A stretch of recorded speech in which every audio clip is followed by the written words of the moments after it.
Hola, Vincenzo. Hola, Lali. Welcome back to the podcast today. You had a nice special guest on the show that we're going to talk about, huh? I'm so excited. So, you're a big IndyCar fan when you have to go through all your shirts that are IndyCar merch and be like, which one should I wear for the podcast? And then I finally picked this one, but then I realized that there was another even more special shirt that I could wear Hmm. when I spoke with our guest. So why don't you tell people why I might be so excited about today's episode? Well, I think there's a few reasons why you're excited. So this guest is hails, I believe he hails from the same city you are living in currently. I won't say you're from, but living in. Certainly not from. Can you remind the people where I'm from, please? Um, is it some country in South America, maybe? Yeah, perhaps in the north. Colombia? Yes. Bing, bing, bing. Okay. Ding, ding, ding. 1,000 points for Vincenzo. However, I live in Toronto. You are correct. And our guest is also from Toronto. So there's the first clue. This guest is from Toronto. This guest is a multiple IndyCar race winner. Correct. This guest is an Indy 500 pole sitter. Super correct. This guest was a runner-up in Dancing with the Stars. Ding, ding, ding. He's a broadcaster and Correct. pundit. Correct. You might know him from F1 TV. You may. Or you might know him from the Fox booth True. calling. He calls IndyCar races as well. And I think he's still an active driver in IMSA, right? He does the endurance races in IMSA. Yeah, he was Has a racing the great Lambo. voice. Great voice. He has a great voice. He's a handsome man as well. You might know him as the mayor of Hinchtown. Toronto's very own James Hinchcliffe. So before we get into the show, I want to ask you a couple things about it because it was an Okay. exciting listen. Lolly recorded last week.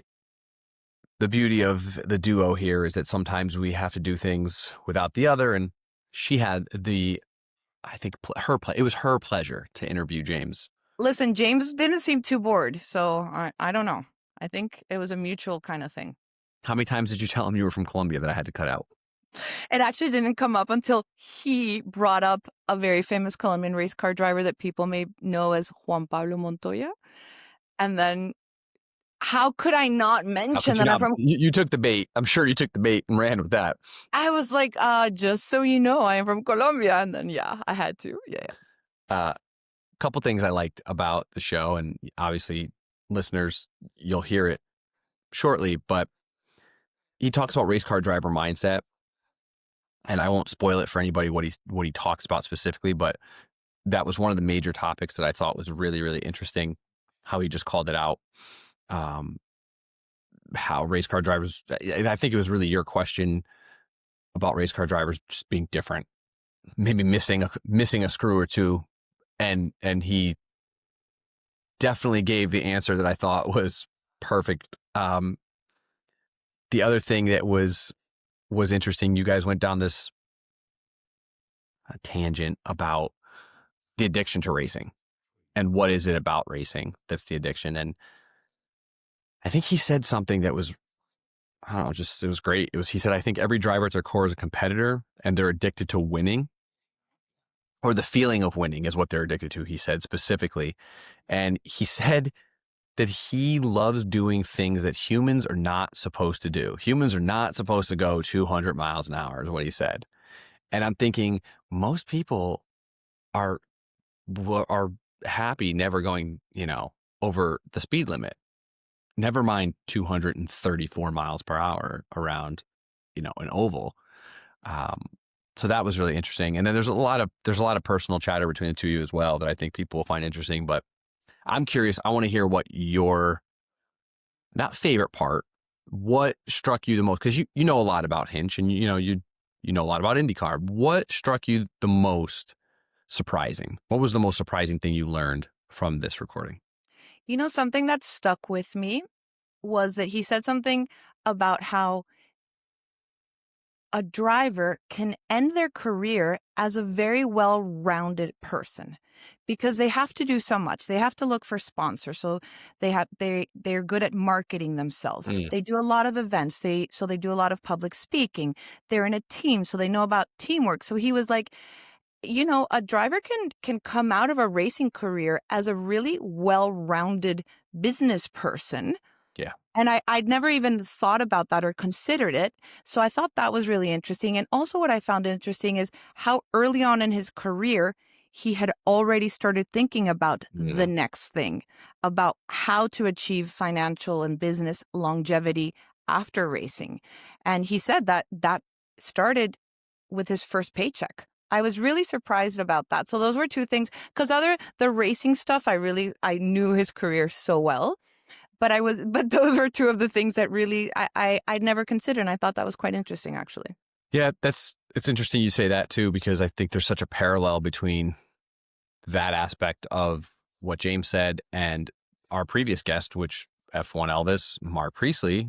I mean, he's made an entire career of it. He was a mechanic in the pit for McLaren, and he's taking what he learned from the pit lane. I mean, his book is literally called Pit Lane Lessons, his new book, and he gives lessons from being on a team and how teams operate. And there's so many parallels that businesses, companies, individuals can take from how a team operates, specifically a race team and a pit crew, how they operate, because things are moving so quickly, literally the business of speed, that, it is a perfect parallel to all things business. So if you're not thinking about the next thing and business and how you can translate that into speaking or consulting or, whatever it might be for you, James has a different direction right now, but he can take it into so many different directions. He's still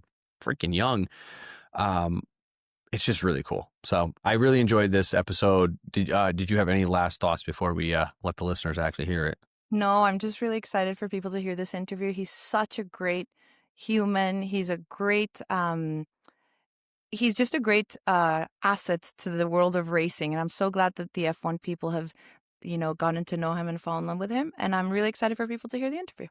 Without further ado, Lolly and James Hinchcliffe in conversation. Enjoy. Welcome to the Business of Speed podcast. Hinchcliffe, the mayor of Hinchtown, in the house. How are you? I'm very well. How are you? I'm doing well. Actually, quite excited because, as you see, if you're watching us, you can see that we're both in Toronto Blue Jays gear because we're having a phenomenal World Series. We sure are. It's going back home, and it's going to be pretty intense. It's been intense and it's going to be more intense, but I think this is our year. So I wanted to tell you just to start that once upon a blue moon, I watched an IndyCar race in Toronto, sat next to your parents in an enormous coincidence. No I was way. sitting next, first of all, they were in the crowd, which I thought was amazing. And there's this lovely lady with this blonde hair, and she says, "Oh, who are you rooting for?" And I said, "Well, it'd be great if Hinchcliffe could win his home race." And she just nonchalantly says, "That's my son." No, I'm like, haha. And she's like, no, that's my son. This is my husband. These are our friends. And we're just watching it here in the crowd with them. That's so funny. That's so funny. Yeah, Really, really. they always loved being in the action. So it was no surprise to hear that story. I can attest to that they were not in fancy hospitality. They were in the thick of the action with the fans. It was great to see. I want to dive into something right away that has always intrigued me about professional race car drivers. And I've never gotten the chance to sit with one like you today. So I wanted to ask you about your mindset and what I think is almost like a sociopathic mindset that race car drivers have in that you experience really enormous highs in racing, but there's also tremendous lows. And you've experienced some awful tragedies. You've seen people that you love and admire, Greg Moore, Justin Wilson, Dan Weldon, the accident of your good friend Robert Wickens. You yourself had a horrific accident. You almost lost your life. But then somehow you come back to the racetrack and you say, strap me in, Bob, I'm going racing. What is that you have that I don't, that permits that? I think it's not something that I have that you don't. It's the other way around.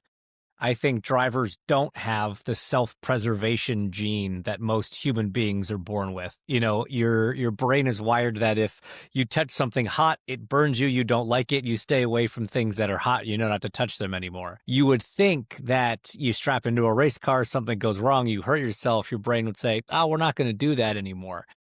We just don't have that.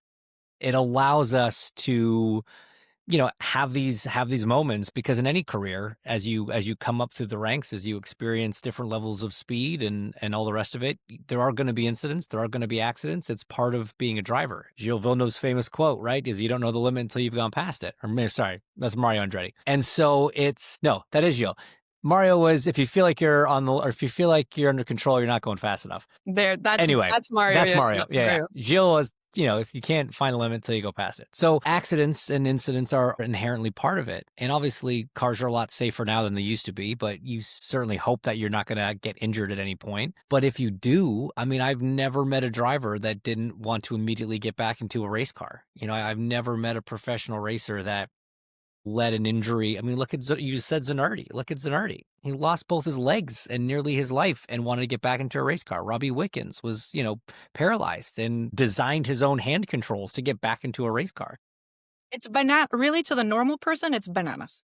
For It's sure. It is. We're Yeah. nuts. I acknowledge You're that. nuts. Do you think is the addiction to adrenaline? Is it the addiction to control? You're like, it's a bit of a God complex. Like, I am controlling 700 to 1,000 horsepower, depending on the series, around a track at speed, nailing it. There are few humans on Earth who can do this. What is the addiction? Adrenaline, control, both? I do think there is an element of what makes driving race cars so appealing is that you're taking this inanimate object and essentially breathing life into it. That you and the car have this symbiotic relationship and feeling on the edge with the machine is such an incredible feeling.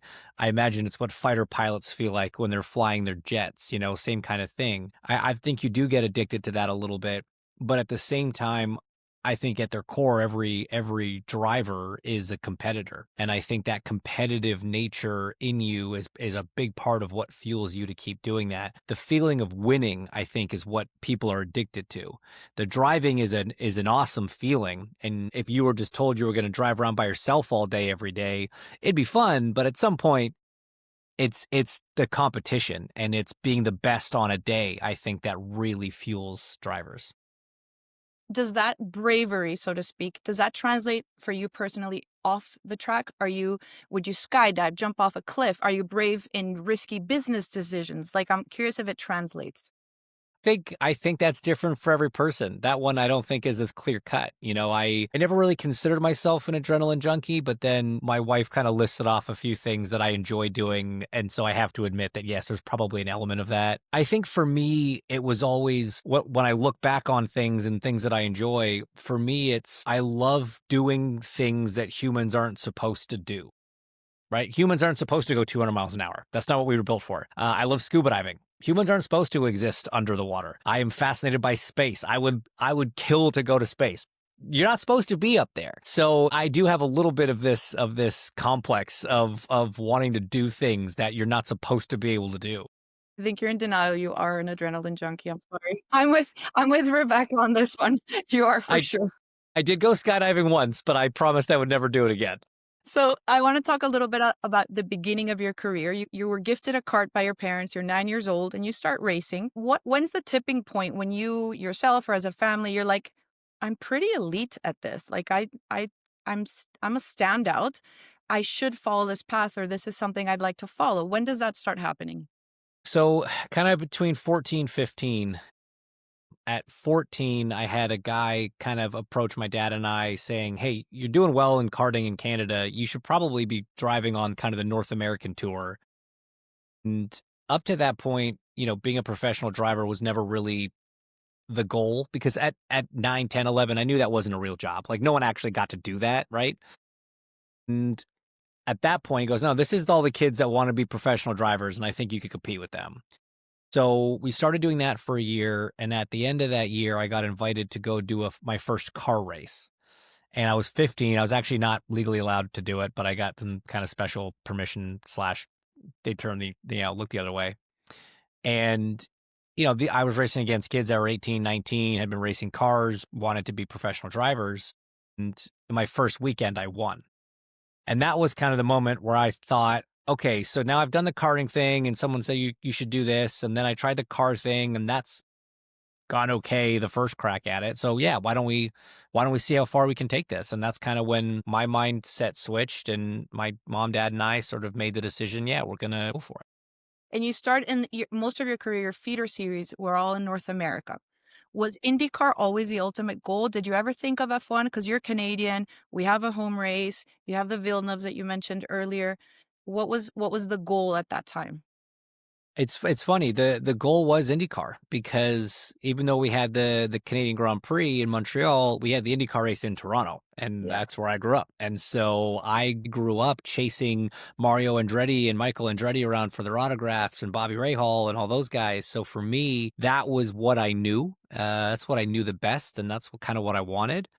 At that time, I was a fan of Formula One. My dad was from England, so he was an F1 fan. So we watched it and I enjoyed it, but I just had more of a connection to IndyCar. And so I had one opportunity to kind of go to Europe when I was 17 or 18. And that would have been that was kind of that fork in the road moment of, which career path do I really want to try to pursue.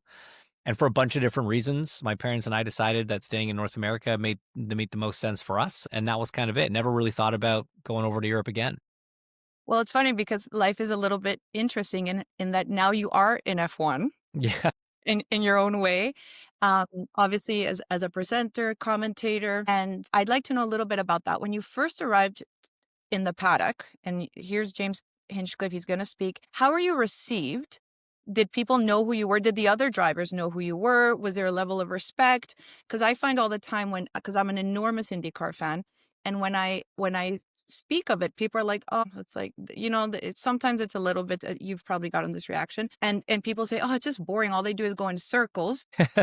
I'll allow you to correct that misinformation in a moment because it's an enormous misinformation that's out there. So I'd like to know, after you correct why it's not just in circles, tell us how you were received in the paddock initially. Yeah. So what's cool about IndyCar is we race on all types of tracks. So we do permanent road courses, temporary street circuits, and then we do short ovals, super speedways, and it's the diversity in racetracks I think that really makes IndyCar, so exciting and such a challenge. And so yeah, when you get into the paddock, it's interesting because F1 is obviously a very big deal. There's a lot of people involved, and I was kind of the new guy on the block to a lot of people. But if anything, I would say it was the drivers that were kind of the most welcoming because there is still a tremendous level of respect between drivers in different series. Certainly from the IndyCar side going the F1 way, but then also the F1 side coming this way because you had guys like Alonso come over and do it and then report back and say, hey, this is actually pretty hard. And oval racing's not as easy as going flat and turning left. And I think that helps a lot of drivers, guys like Lando grew up racing with Colton Herta when he was over in the US, or sorry, over in Europe. Connor Daly was over in Europe. And so Joseph Newgarden was over in Europe. So a lot of these guys have some connection. They follow the sport. A lot of them love the racing in IndyCar and openly admit they're like, hey man, I'm not gonna do ovals. I'm not willing to do what you guys do. And I think that comes with kind of a level of mutual respect, which is cool. People often ask me, so what's the difference between like an IndyCar driver and an F1 driver? And I go, in terms of ability, eliteness, they're the same. But I always say, and perhaps correct me if I'm wrong, I always say that, however, an IndyCar driver would beat an F1 driver at an arm wrestle because they don't have power steering, so their arms are stronger. That is probably pretty accurate. Yeah, the physicality of an IndyCar is a little bit different than an F1 car. So to all the people throughout the years that I've said that to, now we have proof that I was Yeah. correct in Yep. saying that an IndyCar driver will beat an F1 driver in an arm wrestle. And maybe we can prove that one day, James. We'll find in the time. I'll go through the paddock and see if we can. I'll take them Oh all my on. gosh, See, that would be yeah, spectacular. Business of Speed will be in Las Vegas for the Grand Prix, so maybe we'll figure something out then. perfect. You mentioned Connor Daly. So something I'd like to ask you is, I asked Connor once upon a time who he thought was the driver that he ever raced against that had the most natural ability. So we're not talking who won the most hardware, because we know that that's dependent on opportunity, right? Mhm. If you don't get the right ride, you're not going to get the most hardware. I'm not going to tell you who he said right now. I'd like to ask you the same question, and then I'll tell you who he said. That is a really, really difficult question to answer because obviously we've both been lucky enough to race against a lot of tremendous talents. I look at a guy like Scott Dixon because he's obviously incredibly fast. There's not really an area of the game he's not good at, and he's been able to be consistently good. So you talk about opportunity, fine, but he has created that opportunity time and time again. You're not a 6-time champion without that. And has Obviously, been in other forms of motorsport as well, Scott. exactly right. You put him in any kind of car, GT cars, prototypes. He's incredibly competitive. What Pelot's doing right now is unbelievable. I think back to my 2007 Formula Atlantic teammate Rafa Matos, Rafa, yeah. and when you're talking about just pure talent, like you give him a race car and just say all you have to do is drive it as fast as possible. I don't know there was a guy that I ever certainly was teammates with. It's hard to do those accurate judgments on Of people you're course, not, of course. but in terms of teammates that I've had, guys that just I could not do what he could do with that exact car on that exact moment. Rafa was unbelievable in terms of just pure natural ability. I love that. So Connor said Stoffel Van Dorn. No way. He said that that's the most naturally gifted guy he'd ever race again in his entire career. I Yeah, thought that was a very interesting answer. And it goes to show you how this is a guy who made it to F1, but never had the right ride. Things never quite clicked for him. So right. it doesn't matter how much talent you have if the circumstances don't align for you in racing. Racing's a dumb sport in a lot of ways for a lot of reasons, and that's one of them. I'm going to throw Montoya in the mix too, because we did get to race together, and that guy is one of the most naturally talented drivers that's Well, ever I'm lived. very glad you mentioned Juan Pablo Montoya, because you don't know this. I am from Colombia.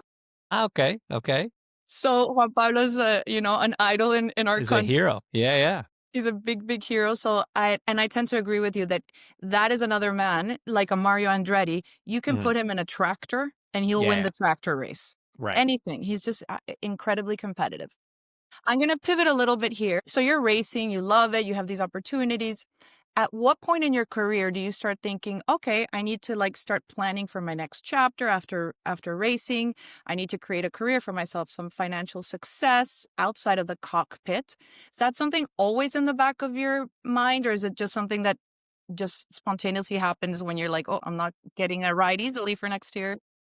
No, the day I got my first paycheck, I think is when I started worrying about the next chapter because racing is such a fickle business, and I was always kind of cognizant of the fact that it could stop tomorrow, right? You have very little control over your future as a driver and things can happen, you can get injured, whatever things happen. And so I was always kind of terrified of how life would continue post driving, even having no idea when that was going to happen. So I always sort of had an eye to, being, first of all, just financially responsible, but then also looking for kind of business opportunities when I was still, an active IndyCar driver and things that I could do sort of passively while I was focused on racing, but could take more of a role in afterwards. And the TV thing, honestly, was something I had dipped my toe in before I even got to IndyCar and was always sort of told like, hey man, you should just keep a finger on that and just kind of stay in touch with the TV world because that could be something good for you, when you decide to stop. And sure enough, when I sort of made that decision to step back from IndyCar, I made one phone call and an offer was there and it kind of made that transition very easy. I was very lucky in that sense. It's amazing. Have you ever considered, Mark Webber manages Oscar Piastri, Fernando manages Bortoleto. Have you ever considered being a driver's manager? I have, yeah. I do have I'm a partner in a small management company and we kind of help young drivers in North America navigate the, some of the stresses and some of the challenges of getting up into top level motorsports. But yeah, more recently, there's been some interesting conversations about maybe being involved in drivers' careers that are kind of already at the high level. It's something I could see myself getting into in the future for sure. I think so too. Not only because I think you bring this calming presence about you, and you could talk sense into someone, but also you know it so well, and now you know the other side on the other side of the pond, so you could really help someone That'd be great. You're a supremely, supremely busy man. So for just to remind people, he's calling races for IndyCar in the booth for Fox. You're on F1 TV. You're part of that team. And I don't want to clarify this. You are not retired from racing. You just raced all the IMSA endurance races with Faf in the Lambo. So it's kind of banana. So maybe talk to us a little bit of what life hacks, routines can you share that are like pivotal to your success? Because not only are you changing time zones regularly, you're changing job descriptions regularly. That is not so common. So tell us how Right. you manage that. Wow. Well, look, I think being a professional racing driver, in IndyCar, in F1, in NASCAR, in these high levels of the sport, you learn to be a little bit of a chameleon, right? Your main job is to be a driver, but you're also a spokesperson. Sometimes you have to act in commercials. Sometimes you have to give speeches to rooms of sponsored guests and things like that. You have an interesting sort of world. You're not just solely focused on the one thing. It's your primary focus, but you do kind of have to be at least competent in the other Tangentially areas. involved in other Right. things. Exactly. You learn a lot about the marketing side of motorsports because to get to the top, you probably had to raise sponsorship and you understand then how businesses work. And I think drivers can kind of come out of a career in racing fairly well rounded in a lot of different areas. And so, yeah, for me, it's preparation, honestly. Whatever job I'm going into that week, I spend all that week preparing for that job. And, during the IndyCar schedule, it's fairly easy because it's mostly IndyCar all in a row. And then the F1 stuff, it's a little different because I sort of bounce around to different roles on the F1 side with those guys, whether it's pundit, sometimes commentator, sometimes lead presenter now. So Yeah. that's an ever evolving sort of thing. And then obviously when I'm racing back in IMSA, it's full on to the racing thing, but I plan my sleep very, very precisely, and that's I a was very wondering important part about of it. that. Do you Yeah, pre-plan the time zone where you're headed in and you start sort of planning that way? absolutely, absolutely. And that's something I learned the hard way kind of after my first year or two of doing this. But, for Vegas, for example, you said you're going there, I'll be going there. The Monday before, I start kind of staying up an hour later every night and going to and trying to wake up an hour later. And my wife's great about it. Like she'll go to bed at a normal time, and I'll stay up till 2 or 3 o'clock in the morning because I know that's what my work day is going to be in a week's time. And if you don't get your body there and prepare to do it, it can be tough. One of the biggest ones I just did was coming back from Singapore, which is a 12-hour time difference to the Eastern US. And I had to go straight to Petit Le Mans race. And I needed to be rested. And so the minute the checkered flag fell in Singapore, I start working on getting my body back to the right time zone. And it's a huge part of it for sure. That's so nice that you can do that because not everybody can do that. For It's sure. very complicated. But I guess your hack of starting early, the week you're doing something, focus on that week, start getting into the time zone. So I'm rubbing down here. I want to ask you a few final questions. So I have very strong opinions about certain rules in F1. One that I'll tangentially mention, and I can't speak of it too much because I might get worked up here, is, for instance, changing tires during a red flag, Oh, it's the worst. which has led to a horrible debacle that may have happened at some point in the end of 2021. So I'd like to ask you, what one rule in F1 would you like to change and bring in an IndyCar rule, and vice versa? What F1 rule would you bring over to IndyCar? Honestly, like without you saying that, the rule I hate the most in F1 is the red flag tire rule. That is probably the first thing that I would change. It doesn't happen that often, but it just makes absolutely no sense whatsoever. So I would get rid of that in a second. And man, what rules would I bring over? Do you like, for instance, blue flags? Do you think IndyCar is fine without blue flags, or would you like blue flags in IndyCar? I think there's a place for blue flags in IndyCar. I really do. I get the argument for not doing it. The racing's a little bit different, so full course cautions can, help you out. But at the end of the day, if you've gone a lap down, you've gone a lap down for a reason. And sometimes it's your day, sometimes it's your not. It's not. And so what I think IndyCar does well is it used to be that once you were lapped down to the leader, then you would get the blue flag and everyone else would kind of get a free pass to go buy a lap car. And they changed it to now you have to be a lap down to the entire field because it used to be essentially a disadvantage to be the leader and come across a lap car first. So I think I think just kind of pivoting to a more standard blue flag setup would make the racing at the front a little bit better and not compromise races quite the same way. So that could be interesting. If it was something I could bring from IndyCar to F1, it'd be refueling. I'd bring refueling back because Interesting. I Okay. think, we've talked about it a lot the last 2 years, but we've really spent the last 5 years plus trying to figure out how to make sure these races aren't one stoppers, right? And it's all gone on Pirelli, it's all gone on the tire manufacturer. You look at the Mexico City race, it was brilliant because it was a multiple strategy race. Most races aren't.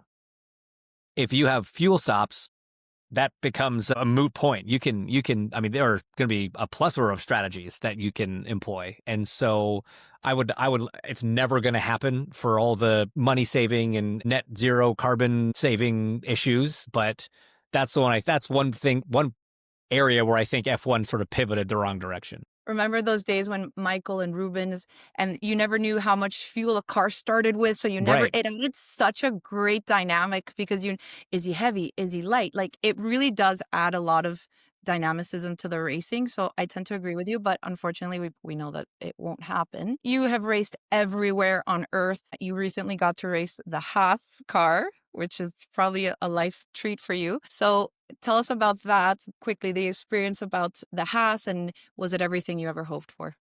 Yeah, incredible opportunity to get to do some laps in a modern Formula One car, and can't thank the team enough for it. And it was at an amazing track, Mugello in Italy, which is one of the coolest places to go drive an open wheel car.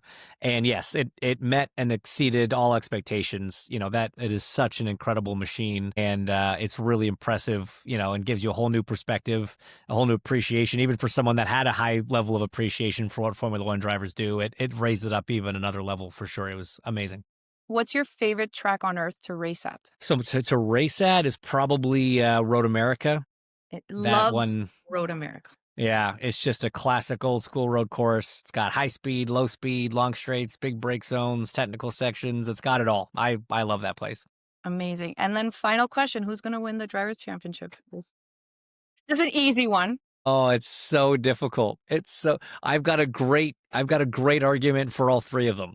I really do. Man, it changes every week, 2 months ago you would have said it was a slam dunk for Oscar, and then Max started turning it up and you thought, "Oh my God, is Max really going to do this?" Then you look at a weekend like Mexico City and the fact that Lando's beaten Oscar for 5 straight weekends now, it's like, "Oh, is momentum back on Lando's side?" I can't answer that question. I honestly can't. I have You know what it's reminiscent of, James? When Lewis and Fernando were at 2007. McLaren, Yeah. and there comes Kimi.